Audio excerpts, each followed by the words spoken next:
Ce texte demande de rendre les transports plus sûrs pour les femmes par des moyens pertinents tels qu'un éclairage public suffisant, des arrêts de bus installés dans des endroits bien visibles, la présence de signaux d'alarme et de personnel à bord des bus ou bien encore la possibilité de dépose à la demande pendant la nuit, ce qui est une excellente chose. Toutefois, j'aimerais rappeler quelques chiffres alarmants pour décrire le quotidien de millions de femmes. En France, 87% des femmes qui utilisent les transports en commun ont déjà été victimes de harcèlement, d'agressions sexuelles ou de viols. 54% déclarent s'abstenir de prendre les transports à certaines heures et nous sommes nombreuses à mettre en place des stratégies d'évitement.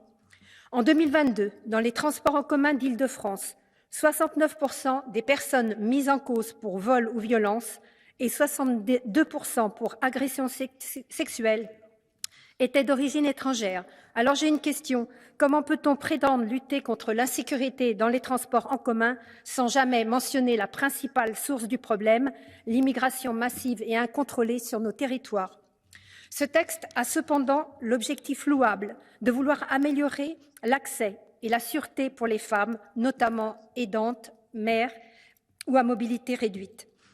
Je tiens également à souligner la volonté de développer les infrastructures pour les personnes à mobilité réduite, notamment pour les zones rurales et ultra-périphériques, et qui restent aujourd'hui encore mal adaptées à leur handicap. En effet, j'ai pour exemple, dans la région où je demeure, en France, des Transiliens qui ne sont pas du tout conçus pour que l'accès à bord des personnes handicapées soit possible.